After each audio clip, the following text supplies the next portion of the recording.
Okay बेटा, हम लोग पहुंचे टैक्सेशन में। ये हमारे चैप्टर का नाम है इनकम फ्रॉम हाउस प्रॉपर्टी, और ये आपको सम्स वाले पेजेस में लिखना है, जो भी मैं अभी इस लेक्चर में समझाऊंगा। ये हमारे सुधीर प्रकाशन का क्वेश्चन नंबर 15 है। यहाँ पे एक बार पूरा क्वेश्चन रीड कर लेते हैं आराम से, फिर धीरे धीरे सॉल्व करेंगे इसको।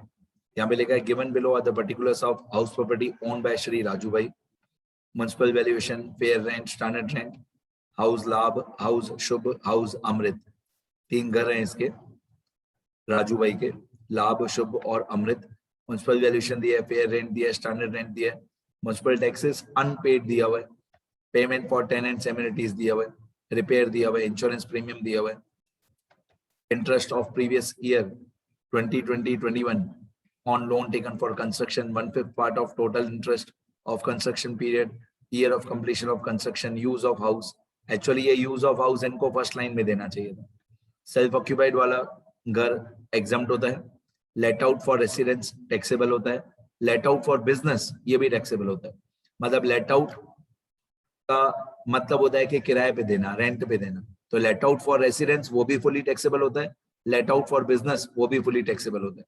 सेल्फ ऑक्यूपाइड वाले दो घर एग्जम्प्ट होते हैं। आगे लाभ, शुभ और अमृत। अब ये एडजस्टमेंट में लिखा हुआ है अदर डिटेल में।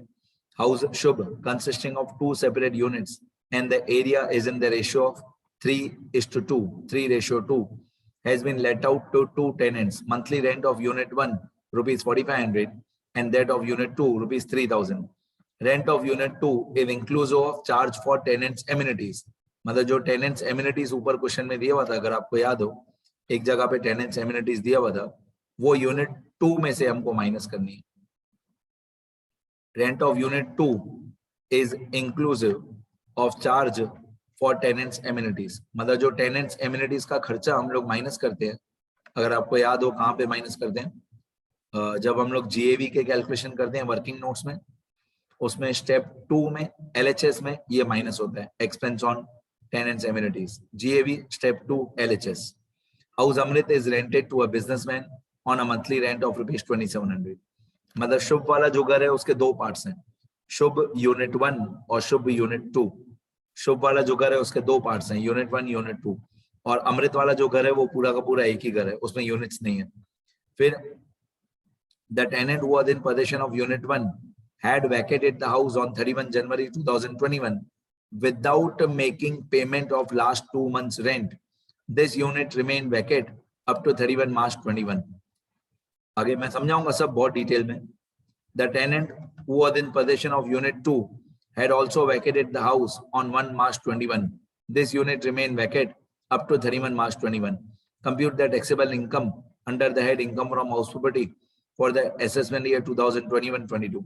ठीक है, फिर ये लास्ट में आंसर दिया हुआ है टेक्स्ट बुक वालों का 23175। अब मैंने क्या किया, एक स्टेटमेंट बनाई, statement showing the computation of taxable income from house property of Raju भाई, प्रीवियस ईयर असेसमेंट ईयर लिखा। एक्चुअली मैंने पूरा ऊपर से फॉर्मेट सब कॉपी किया है और अमाउंट सारी डिलीट कर दिए। ये पहला हाउस नंबर 1, हाउस नंबर 1 का नाम क्या था, लाभ। या हाउस नंबर 1 जो पहला घर था उसका नाम था लाभ। ठीक है, ये लाभ वाले घर की कैलकुलेशन, ये फॉर्मेट हमेशा सेम रहता है, इसलिए आप लोग भी एग्जाम में डायरेक्टली ये फॉर्मेट लिख दोगे। मैं तो, मेरे पास लैपटॉप है तो मैं कॉपी पेस्ट करता हूँ, बट आप लोग पूरा फॉर्मेट डायरेक्ट अच्छी तरह से लिखोगे।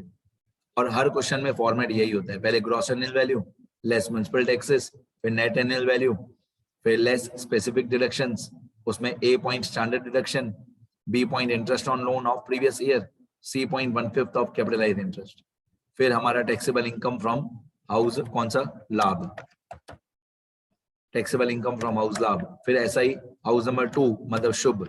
अब इस क्वेश्चन में क्या फर्क है, हाउस नंबर 2 नहीं है, यहाँ पे हाउस शुभ है, और शुभ में यूनिट 1, हाउस शुभ का यूनिट 1। ठीक है, ये आ गया हाउस लाभ, हाउस लाभ, फिर हाउस शुभ यूनिट 1, सेम फॉर्मेट पूरा जो ऊपर था। यहाँ पे टैक्सेबल इनकम फ्रॉम हाउस शुभ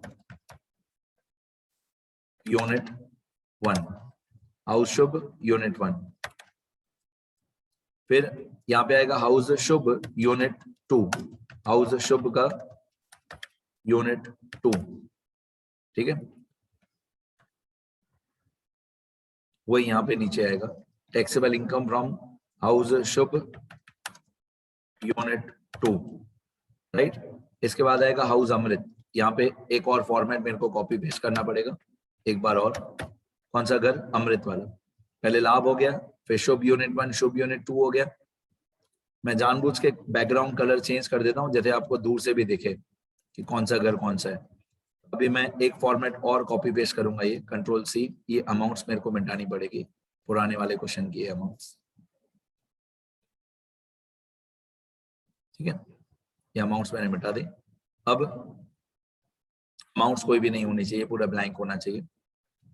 अभी अमृत वाला घर, हाउस अमृत, एक ब्लैंक फॉर्मेट और, कंट्रोल सी, कंट्रोल वी, ठीक है। अभी ये हो जाएगा कौन सा? हाउस अमृत। अमृत वैसे क्वेश्चन में 3 कर दिए मैं, और हम लोग फॉर्मेट 4 बार बनाएंगे। एक फॉर्मेट लाभ के लिए, एक फॉर्मेट अमृत के लिए, और शुभ वाले के लिए हम 2 फॉर्मेट बनाएंगे, शुभ यूनिट 1, शुभ यूनिट 2, ठीक है। ये हाउस अमृत, और यहाँ पे टैक्सेबल इनकम फ्रॉम हाउस अमृत।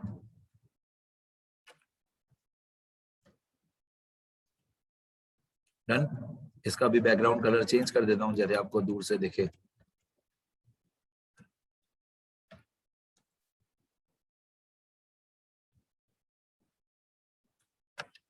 चलो, फिर वर्किंग नोट्स भी मैंने बना के रखे हैं सारे।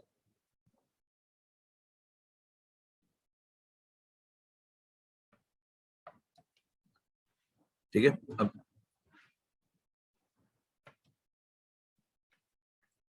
ये वर्किंग नोट्स भी मैंने सारे बना के रखे हैं, ठीक है।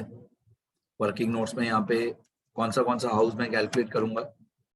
शुभ वाला हाउस, हाउस शुभ यूनिट 1, उसके वर्किंग नोट्स बनाने पड़ेंगे, राइट है। हाउस शुभ यूनिट 1, और सेम यही फॉर्मेट हाउस शुभ यूनिट 2 का भी यही फॉर्मेट मेरे को पहले से ही कॉपी पेस्ट करना पड़ेगा। मतलब ये हमारा क्या मैंने फॉर्मेट बना के रखा है? जीएवी वाला। समझा दूंगा मैं सारा, पर आपको पूरा लिखना पड़ेगा, एग्जाम में बहुत टाइम वेस्ट होगा आपका एग्जाम में। अब यही सेम फॉर्मेट हाउस शुभ यूनिट 2 का भी बनेगा, और हाउस जो अमृत वाला है उसके में भी ये फॉर्मेट सेम कॉपी पेस्ट में कर देता हूँ, ठीक है। हर एक अमाउंट में समझाऊंगा, पर सेम फॉर्मेट में 3 बार कॉपी पेस्ट कर देता हूँ। एक बार हाउस शुभ यूनिट 1, फिर एक बार हाउस शुभ यूनिट 2,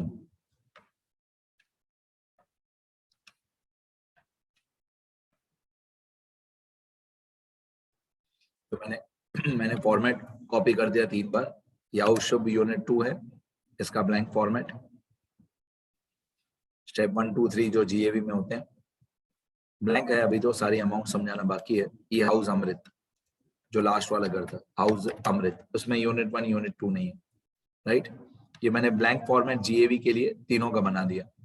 जो भी घर टैक्सेबल होंगे उसमें जीएवी तो निकालना ही पड़ेगा, राइट। यहाँ पे मेरा आंसर कंप्लीट हो गया, ठीक है। आगे बढ़ते हैं। यहाँ पे हमारा आंसर कंप्लीट हो गया, फॉर्मेट सारे कंप्लीट हो गए। अब स्टार्टिंग से एक एक घर करके सॉल्व करते हैं। सबसे पहले जो फर्स्ट वाला घर है, एग्जाम्प्टेड वाला घर, क्वेश्चन में जाते हैं। बहुत बड़ा लेंथी आंसर है। अब क्वेश्चन में जाते हैं, और जो एग्जाम्प्टेड वाला घर है पहले उसको सॉल्व करते हैं। फर्स्ट वाला घर, ये जो फर्स्ट वाला घर है लाभ वाला, इसमें आप सबसे पहले पॉइंट नंबर 11 पढ़ोगे तो इसमें लिखा हुआ है सेल्फ ऑक्यूपाइड, और इससे रिलेटेड कोई एडजस्टमेंट नहीं दी हुई है। लाभ वाले घर से रिलेटेड कोई एडजस्टमेंट 1 2 3 कुछ भी नहीं है। जो भी 1 2 3 है वो शुभ और अमृत की है, लाभ वाले घर की कोई एडजस्टमेंट नहीं है। अब ये लाभ वाला घर, ये एग्जाम्प्टेड है। तो जो एग्जाम्प्टेड वाला घर होता है ना बेटा, मैं आंसर में जाता हूँ। ये house Labh, this is self occupied, this is self occupied, and this घर is exempt, this house is exempt. तो जो एग्जम्प्टेड वाला घर होता है उसके हम लोग जीएवी लिखते हैं 0, म्युनिसिपल टैक्सेस 0, एनएवी 0, एनएवी का 30% 0। बाकी ये जो दोनों इंटरेस्ट ऑन लोन होते हैं, interest on loan of previous year और 1/5 ऑफ कैपिटलाइज्ड इंटरेस्ट, ये दोनों अमाउंट हम लोग लिखते हैं। जो भी एग्जाम्प्टेड वाला घर होता है उसमें जीएवी 0 लिखते हैं, म्युनिसिपल टैक्सेस 0 लिखते हैं, एनएवी 0 लिखते हैं, 30% ऑफ NAV 0 लिखते हैं, बाकी दोनों इंटरेस्ट ऑन लोन ये माइनस करेंगे, और इसमें मैक्सिमम डिडक्टेबल अमाउंट होता है 2 लाख एग्जम्प्टेड वाले घर में। दोनों एग्जम्प्टेड वाले घर मिला के, दोनों एग्जम्प्टेड वाले घर मिला के मैक्सिमम मतलब बी पॉइंट और सी पॉइंट मिला के, दोनों घर का बी पॉइंट और दोनों घर का सी पॉइंट मिला के मैक्सिमम 2 लाख रुपीस नेगेटिव आना चाहिए, उससे ज्यादा नहीं। मतलब रूल ये होता है एक्चुअल और 2 lakh which ever is less, actual और 2 lakh which ever is less. दोनों एग्जम्प्टेड वाले घर मतलब मैक्सिमम 2 सेल्फ ऑक्यूपाइड घर एग्जम्प्ट होते हैं, और दोनों का बी पॉइंट और दोनों का सी पॉइंट मिला के मैक्सिमम नेगेटिव 2 लाख होना चाहिए। तो एक्चुअल और 2 lakh which ever is less. अब मैं क्वेश्चन में जाऊंगा और मैं फॉर्मेलिटी के लिए रीड करूंगा। म्युनिसिपल वैल्यूएशन लाभ वाले घर का काम का नहीं है, फेयर रेंट काम का नहीं है, मतलब ये 80,000 90,000 काम का नहीं है, स्टैंडर्ड रेंट काम का नहीं है, म्युनिसिपल टैक्सेस काम का नहीं है, पेमेंट्स ऑफ टेनेंट्स एमिनिटीज काम का नहीं है, रिपेयर इंश्योरेंस काम का नहीं है, रिपेयर भी काम का नहीं है, इंश्योरेंस भी काम का नहीं है। इंटरेस्ट ऑफ प्रीवियस ईयर 50,000 ये काम का है। 1/5 part of total interest of construction period ये भी काम का है, पर यहाँ पे डैश डैश किया हुआ है। और year of completion of construction, ये जो year of completion of construction होना चाहिए ये 2016-17 या उसके बाद का होना चाहिए according to this previous year. हमारा प्रीवियस ईयर कौन सा है? हमारा प्रीवियस ईयर है 2021-22। तो इंक्लूडिंग 2020-21 सॉरी, हमारा प्रीवियस ईयर ये वाला है 2020-21 इंक्लूडिंग दिस ईयर, ये साल, इसके ऊपर वाले 4 साल, इसके ऊपर वाले साल में होगा 2019-20, इसके ऊपर वाले साल में होगा 2018-19, ठीक है, इसके ऊपर वाले साल होगा 2017-18 और इसके ऊपर वाला साल होगा 2016-17। मतलब जो भी हमारा year of completion of construction होना चाहिए वो इन 5 में से कोई एक साल होना चाहिए। जो भी हमारा year of completion of construction होना चाहिए वो इन 5 में से एक साल होना चाहिए। अब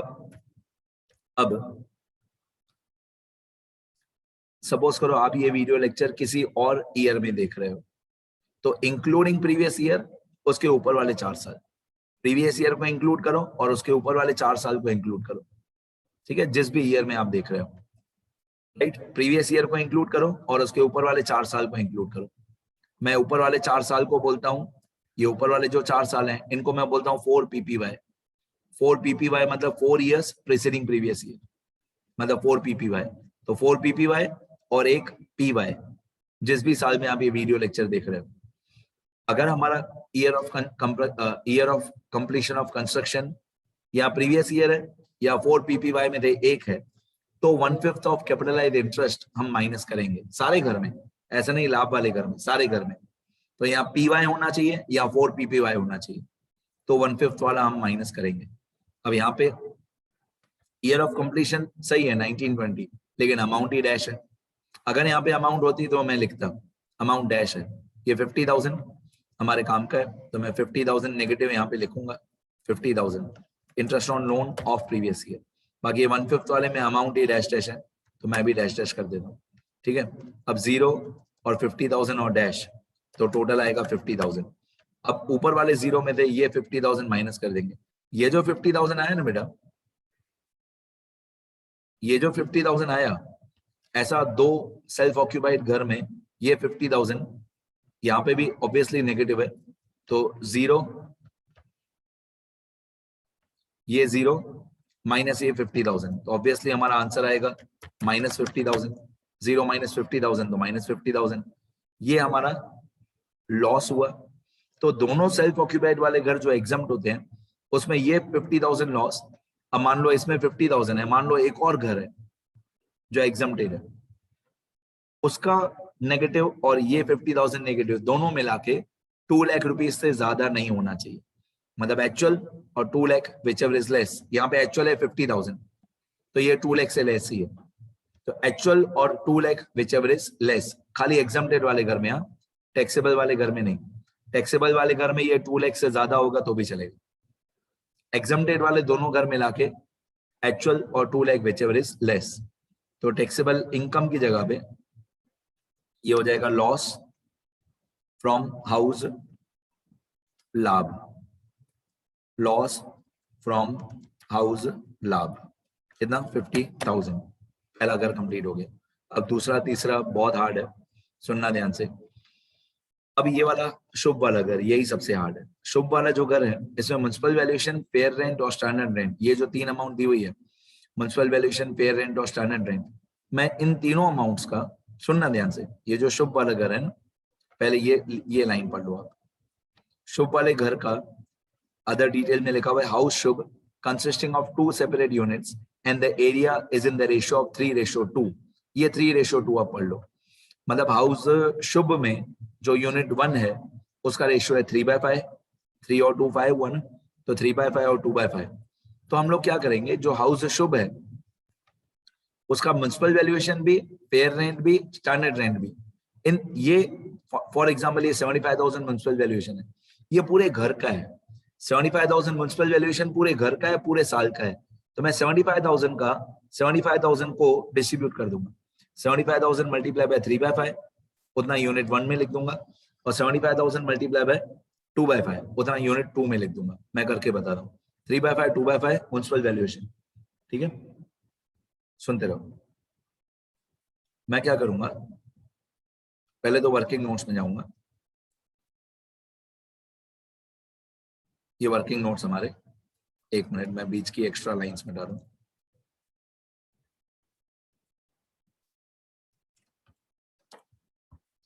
ये हाउस शुभ का यूनिट 1 म्युनिसिपल वैल्यूएशन जैसे दिया हुआ था 75,000, तो मैं क्या करूंगा, 75,000 को मल्टीप्लाई बाय 3 डिवाइड बाय 5 कर दूंगा, तो हाउस शुभ का यूनिट 1 आ जाएगा।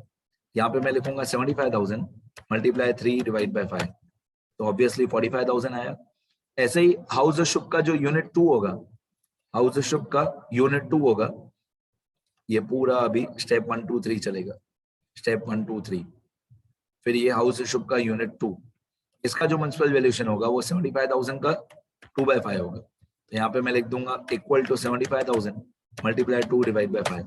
तो पहले वाले यूनिट 1 में आया 45,000 और यूनिट 2 में आया 30,000। आई होप अभी आपको समझ में आया हो।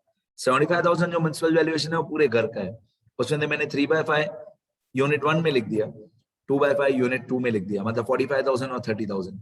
हम ऐसा समझेंगे, हम ऐसा अज्यूम करेंगे कि शुभ घर एक घर नहीं है, हम उस एक घर के 2 घर कर देंगे, शुभ यूनिट 1, शुभ यूनिट 2। और पूरे क्वेश्चन को हम ऐसे सॉल्व करेंगे कि शुभ वाला एक घर नहीं है, सब जगह पे हम 3/5 2/5 कर देंगे, शुभ वाले घर की हर एक अमाउंट का, शुभ वाले घर की हर एक अमाउंट का हम 3/5 2/5 कर देंगे। तो म्युनिसिपल वैल्यूएशन का 3/5 2/5 कर दिया। अब वापस मैं क्वेश्चन में जा रहा हूँ, ये सब मेरा जीएवी का स्टेप 1 2 3 लिखा हुआ है। अब मैं वापस क्वेश्चन में जा रहा हूँ, ये क्वेश्चन हमारा। अब शुभ वाले घर का फेयर रेंट है 1 लाख, याद कर लो, शुभ वाले घर का फेयर रेंट है 1 लाख और स्टैंडर्ड रेंट है 110। Fair rent 1 lakh, standard rent 110, याद कर लो। फेयर रेंट 1 लाख, याद कर लो बेटा, fair rent 1 lakh, fair rent 1 lakh, ये fair rent 1 lakh, 1 lakh into 3 divide by 5, और स्टैंडर्ड रेंट है 110, स्टैंडर्ड रेंट है 110, मतलब 1,10,000 इंटू 3 डिवाइड बाय 5। तो फेयर रेंट था 1 लाख इंटू 3/5, स्टैंडर्ड रेंट था 110 इंटू 3/5। यहाँ पे ये एक्चुअली मैं पूरा क्वेश्चन ही लिख रहा हूँ फिर से। फेयर रेंट था 1 लाख, तो 1 lakh into 3 divide by 5, obviously 60,000। और अभी मैं लिखूंगा फेयर रेंट किसका, यूनिट 2 का, वो होगा 1 लाख इंटू 2/5, यूनिट 2, ये यूनिट 2, यूनिट 2 का fair rent 1 lakh into 2/5, 1 lakh into 2/5, तो ऑब्वियसली 40,000 आएगा। 1 लाख इंटू 2/5, 40,000। ये दोनों घर का मैंने फेयर रेंट लिख दिया। मेरे को मालूम है मैं बहुत स्लो जा रहा हूँ, बट मेरे को गलती नहीं करनी, स्लो होगा चलेगा। स्टैंडर्ड रेंट 1,10,000 इंटू 3/5, तो 66,000 आएगा। 1,10,000 इंटू 3 डिवाइड बाय 5, 66,000। अब ऐसा ही स्टैंडर्ड रेंट यूनिट 2 का 1,10,000 इंटू 2/5, 44,000 आएगा। 1,10,000 इंटू 2/5,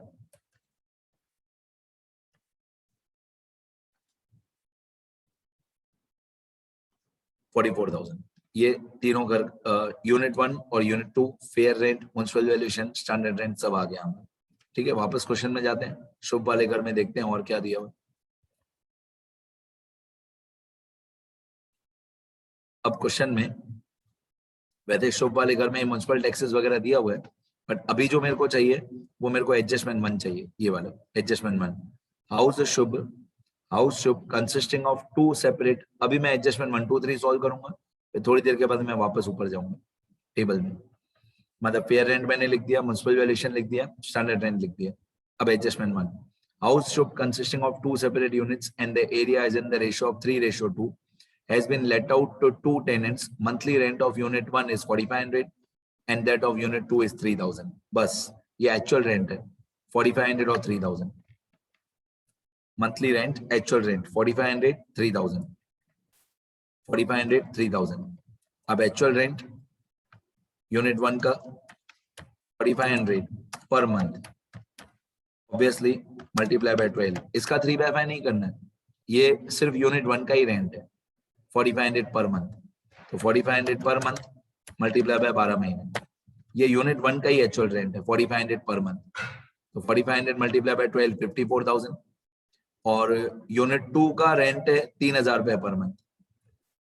यूनिट 2, ये यूनिट 2 का एक्चुअल रेंट है 3,000 रुपए पर मंथ मल्टीप्लाई बाय 12 महीने, तो 3,000 rupees per month multiply by 12 महीने। अब 3,000 रुपए पर मंथ मल्टीप्लाई बाय 12 महीने, ऑब्वियसली 36,000 आएगा। 3,000 मल्टीप्लाई बाय 12 36,000। इसका 2/5 नहीं करना है, ये ऑलरेडी यूनिट 2 का ही रेंट है। अब मैंने यूनिट 1 और यूनिट 2 का चारों अमाउंट लिख दिया, फेयर रेंट लिख दिया, म्युनिसिपल वैल्यूएशन लिख दिया, स्टैंडर्ड रेंट लिख दिया, एक्चुअल रेंट लिख दिया। ठीक है, अभी भी हम एडजस्टमेंट ही सॉल्व करेंगे और नीचे जीए भी मैं समझाऊंगा सारा। अभी भी मैं क्वेश्चन को ही अपनी भाषा में कॉपी कर रहा हूँ। ये आप देख रहे होगे चारों अमाउंट वही क्वेश्चन वाली अमाउंट ही लिखी है, पर मैं फिर से लिख रहा हूँ वर्किंग नोट्स में। आगे इसके बाद हम लोग पहुंचे house Amrit, adjustment 1 line wise जाते हैं। House Amrit is rented to a businessman on monthly rent of ₹2700। ये भी मंथली है, अमृत वाला घर मंथली रेंट 2700, तो उसके भी वर्किंग नोट्स हैं 2700 याद रखना। अमृत वाला घर, ये अमृत वाले घर के वर्किंग नोट्स में जाएंगे। ये अमृत, हाउस अमृत, ठीक है, इसका एक्चुअल रेंट है 2700 rupees per month, 2700 rupees per month multiply by 12 months. तो यहाँ पे मैं इसका एक्चुअल रेंट लिख दूंगा equal to 2700 per month multiply by 12 months 32,400। ये अमृत वाले घर का एक्चुअल रेंट है। ठीक है, एडजस्टमेंट्स लाइन वाइज एडजस्टमेंट में ही जाते हैं, लाइन वाइज सॉल्व करते हैं। मेरे को ये मालूम है फॉर्मेट वाइज के कौन सी चीज कहाँ पे आती है, मेरे को इतना मालूम है कि कौन सी अमाउंट में कहाँ पे लिखूंगा। फॉर्मेट मेरे दिमाग में बना हुआ है, पहले से ही मैं एग्जाम में जाके सारी स्टेटमेंट सारे वर्किंग नोट्स में पहले से ही बना दूंगा, लास्ट में मैं अमाउंट्स लिखूंगा। आप लोग भी ऐसे ही करोगे, पहले सारे फॉर्मेट जीएवी के भी बना देंगे। फिर लिखा है the tenant who is in position of unit 1, ये सेंटेंस सुनने जैसे। द टेनेंट, अच्छा एक लाइन मेरी रह गई ये बीच में जो अंडरलाइन किया था, rent of unit 2 is inclusive of charge for tenants amenities. Adjustment 1 में ये जो ब्रैकेट था वो मेरा रह गया, मतलब जो यूनिट 1 है उसकी मंथली रेंट है 4,500, जो यूनिट 2 है उसकी मंथली रेंट है 3,000, और इस 3,000 के अंदर टेनेंट की एमिनिटी का खर्चा इंक्लूडेड है। अब टेनेंट की एमिनिटी का खर्चा यूनिट 2 में इंक्लूडेड है। अब देखो जो शुभ वाला घर था ना, शुभ वाले घर में ये पॉइंट नंबर 5 पढ़ो। शुभ वाले घर में पॉइंट नंबर 5 में लिखा हुआ है payment for tenants amenities is 3,000 rupees. ये जो शुभ वाला घर है उसमें टेनेंट्स एमिनिटी का खर्चा 3,000 रुपए हुआ। अब वैसे मैं इस 3,000 रुपए का भी 3/5 और 2/5 कर देता, लेकिन क्वेश्चन में बोला हुआ है कि ये जो 3,000 रुपए खर्चा है ये सिर्फ यूनिट 2 का ही है, तो मैं 3,000 रुपए खर्चा शुभ वाले घर में यूनिट 2 में से माइनस करूंगा। कहाँ पे? जब मैं जीएवी का स्टेप 2 करूंगा उसका एलएचएस, ये 3,000 रुपए याद करो, ये सिर्फ यूनिट 2 में आएगा। शुभ वाले घर का यूनिट 2 देखो यहाँ पे लिखा हुआ है, ये लिखा हुआ है rent of unit 2 is inclusive of charges for tenants amenities, मतलब ये 3000 रुपए सिर्फ आपको यूनिट 2 में माइनस करना। वर्किंग नोट्स में जाएंगे, यूनिट 2 में जाएंगे, शुभ यूनिट 2, ये शुभ यूनिट 2, इसमें टेनेंट्स एमिनिटीज का खर्चा जीएवी के स्टेप 2 के एलएचएस में यहाँ पे 3000 रुपए आएगा। जीएवी के स्टेप 2 के एलएचएस में expense on providing amenities to tenant, unit 2 में शुभ के यूनिट 2 में, जीएवी में स्टेप 2 में, एलएचएस में ये माइनस होगा। ठीक है, आगे बढ़ते हैं। ये 36,000 कैसे आया, 33,000 कैसे आया, मैं थोड़ी देर में समझाऊंगा। आगे बढ़ते हैं। और क्वेश्चन में क्या लिखा हुआ है, एडजस्टमेंट नंबर 2। एडजस्टमेंट नंबर 2 में लिखा हुआ है, बार बार ऊपर नीचे होना पड़ेगा, मेरे को भी पता है, बट आप लोग फॉर्मेट पहले से ही बना के रखना, पहले पूरा फॉर्मेट बना के रखना, फिर मेरे साथ अमाउंट्स लिखते जाना, ज्यादा मजा आएगा। आपकी मर्जी है पर लिखना जरूरी है, आप अभी लिखो बाद में लिखो। The tenant who was in possession of unit 1, second adjustment. The tenant who was in possession of unit 1 had vacated the house on 31 January. 31 जनवरी पे घर खाली कर दिया without making the payment of last 2 months. 2 महीने की rent दिया भी नहीं, without making payment मतलब bad debts, मतलब इस चैप्टर की भाषा में bad debts को unrealized rent बोलते हैं। तो without making payment of last 2 months rent, तो 2 महीने का bad debts हुआ और इसने घर खाली कर दिया 31 जनवरी पे। तो फिर पीछे लिखा हुआ है this unit remain vacate up to 31 March. तो 31 जनवरी से 31 मार्च 2 महीने तक घर खाली पड़ा था, तो उसको हम लोग बोलते हैं वैकेंसी पीरियड अलाउंस। और 2 महीने का रेंट इसने पे भी नहीं किया, without paying, without making payment of last 2 months, मतलब जनवरी का रेंट नहीं दिया, और जनवरी से पहले आता है दिसंबर, दिसंबर का भी रेंट नहीं दिया। तो दिसंबर और जनवरी का 2 महीने का अनरियलाइज रेंट हुआ, और फरवरी और मार्च 2 महीने का वैकेंसी पीरियड अलाउंस हुआ। तो 2 मंथ्स इज यू, मैं अनरियलाइज रेंट को यू बोलता हूँ, बैड डेट्स को, और 2 मंथ्स इज वी, मैं वैकेंसी पीरियड अलाउंस को वी बोलता हूँ। तो 2 महीने यू है, 2 महीने वी है। कौन सा यूनिट है, यूनिट 1, जो शुभ का यूनिट 1 है, ये शुभ वाले घर का यूनिट 1, इसमें वैकेंसी पीरियड अलाउंस है 2 मंथ्स। मैं यहाँ पे साइड में लिख देता हूँ कौन से 2 मंथ्स, कौन से 2 मंथ्स। इसने घर खाली किया था 31 जनवरी 2021 पे, और उसके बाद घर खाली पड़ा था 31 मार्च 2021 तक घर खाली पड़ा था। तो 31 जनवरी से 31 मार्च तक ये 2 महीने का वैकेंसी पीरियड अलाउंस है, मैं इसको यू बोलता हूँ। और वी भी इस क्वेश्चन में 2 महीने ही है, 2 मंथ्स। कौन से 2 मंथ्स, कौन से वाले 2 महीने का रेंट नहीं दिया, तो इसने 31 दिसंबर 2020 से लेकर 31 जनवरी, दिसंबर और जनवरी 2 महीने का रेंट नहीं दिया। 31 दिसंबर नहीं, 1 दिसंबर, 1 दिसंबर से लेकर 31 जनवरी, तो 1 महीना दिसंबर और 1 महीना जनवरी, ये 2 महीने का रेंट नहीं दिया विदाउट मेकिंग पेमेंट। और 31 जनवरी से लेकर 31 मार्च 2 महीने घर खाली पड़ा था। ये कौन सा घर है, यूनिट 1। आगे, अभी तक तो मैं क्वेश्चन ही लिख रहा हूँ, हाँ सॉल्व फटाफट हो जाएगा, पर अभी तक मैं क्वेश्चन की एनालाइसिस कर रहा हूँ। Third point, the tenant who was in possession of unit 2 has also vacated the house on 1 March. This unit remained vacant up to 31 March. तो 1 मार्च से 31 मार्च 1 महीना ही होता है, तो 1 महीने का वैकेंसी पीरियड है यूनिट 2 में। अब यूनिट 2 1 महीना वी, यूनिट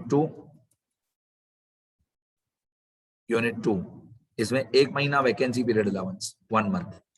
कौन सा 1 मंथ, ये है फ्रॉम 1 मार्च 2021 टू 31 मार्च 2021, और इसमें वी नहीं है, इसमें वैकेंसी पीरियड अलाउंस है ही नहीं, ये वाला नहीं दिया, नहीं दिया हुआ ही नहीं है, तो मैं इसको लिख देता हूँ नॉट एप्लीकेबल। दिया हुआ ही नहीं है तो नॉट एप्लीकेबल, अनरियलाइज रेंट दिया हुआ ही नहीं है, तो या नॉट एप्लीकेबल लिखो या ये पूरी लाइन डिलीट कर दो, कंफ्यूजन क्रिएट ही नहीं करो, वी दिया हुआ ही नहीं है हाउ यूनिट 2 में।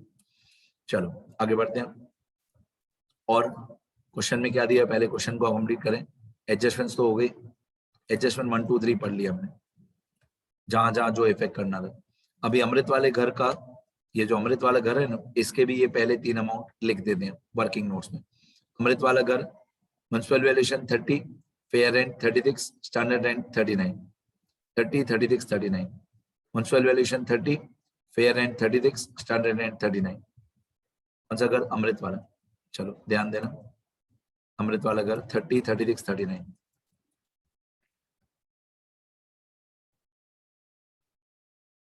ये अमृत वाला घर।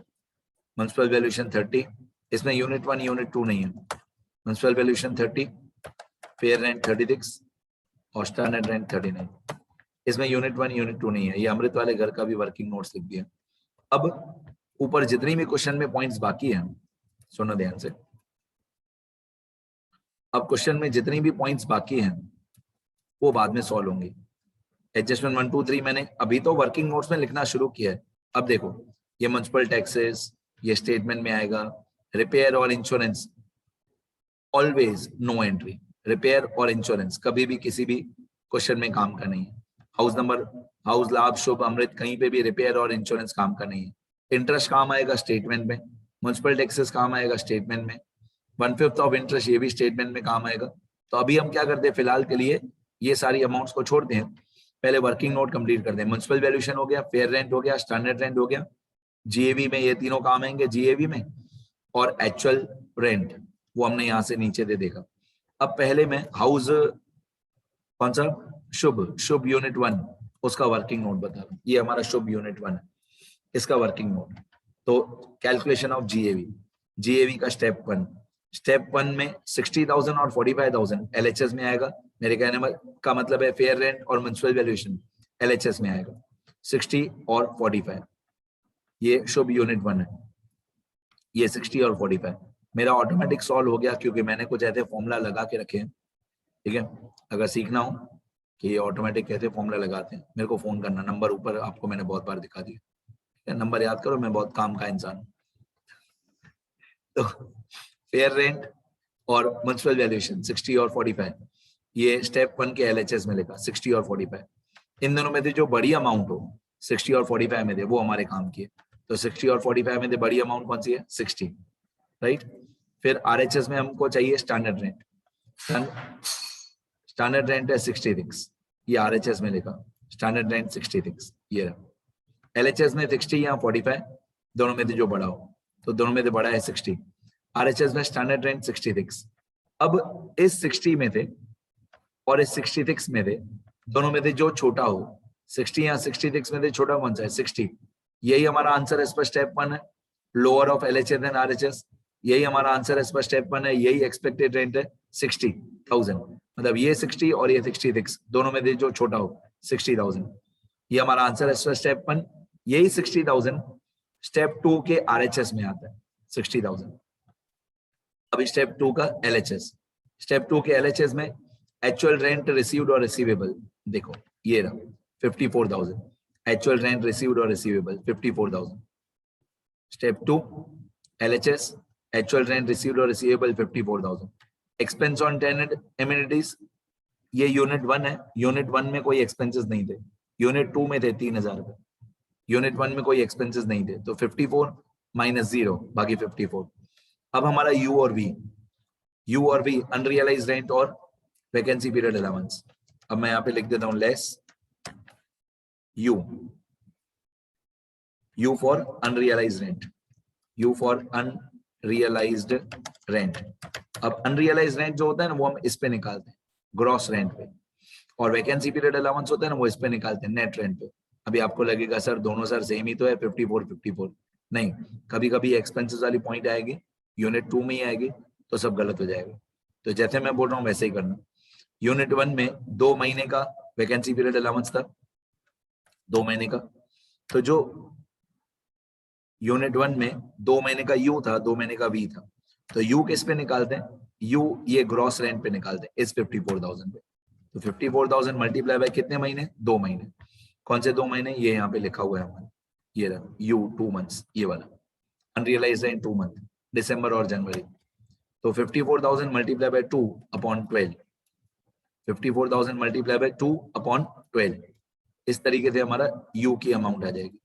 ठीक है, इस पे निकाल दे, मैं फिर से बोलता हूँ ग्रॉस रेंट पे, ये वाली जो ग्रॉस रेंट है पहली अमाउंट 54,000 मल्टीप्लाई बाय 2 बाय 12, ये हमारा यू होगा, equal to 54,000 multiply by 2 divided by 12, ये आएगा 9,000। अब वैकेंसी पीरियड अलाउंस, ये भी 2 मंथ्स था, लेकिन वैकेंसी पीरियड अलाउंस कौन सी अमाउंट पे निकालते हैं, इस नेट रेंट पे निकालते हैं, इस पे एक्सपेंसेस माइनस करने के बाद।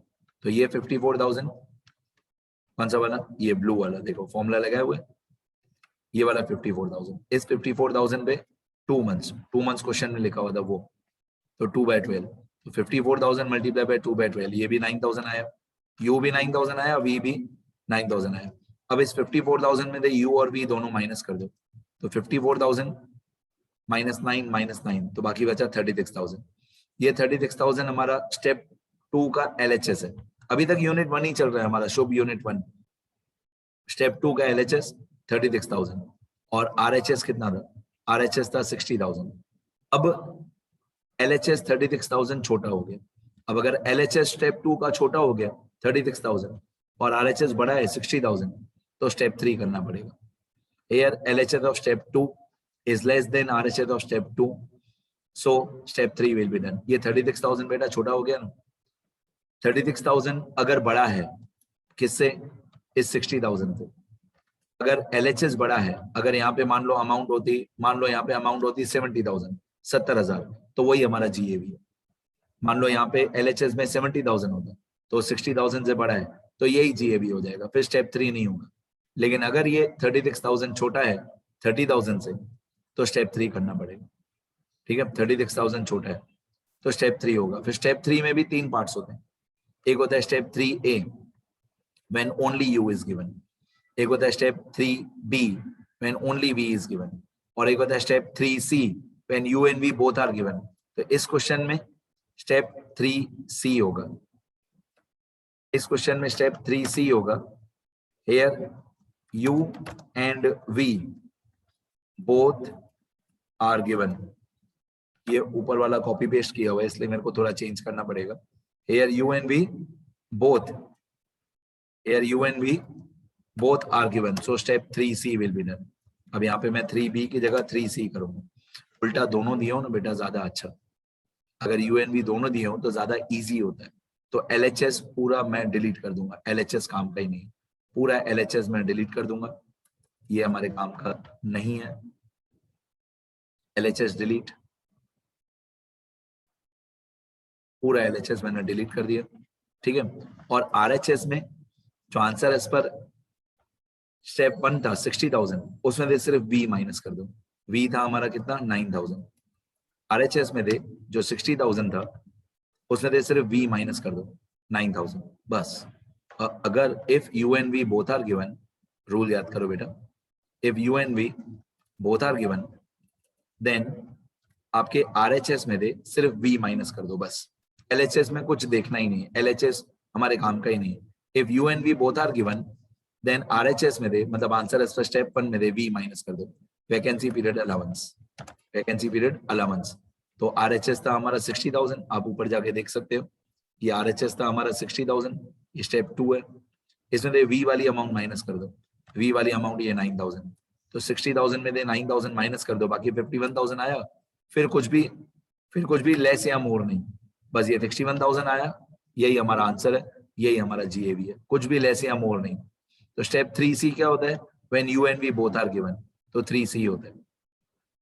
51,000 जो हमारा आंसर आया, यही 51,000 हमारा GAV है। ठीक है, यही 51,000 हमारा ग्रॉस एनुअल वैल्यू है, GAV 51,000। ठीक है, यही 51,000 GAV हमारा शुभ यूनिट 1 का GAV 51,000।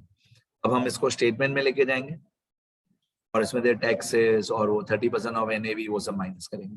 ठीक है, शुभ यूनिट 1 का ये GAV है, मैं यहाँ पे लिख देता हूँ GAV ऑफ शुभ यूनिट 1 51,000।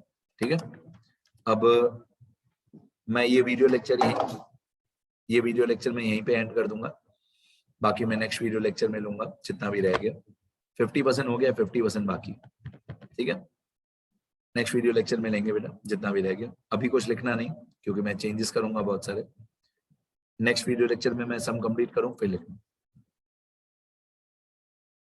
अभी शुभ यूनिट 2 बाकी है और अमृत वाला घर बाकी है। रूल सेम है, कुछ अलग नहीं है, पर नेक्स्ट वीडियो लेक्चर में करेंगे।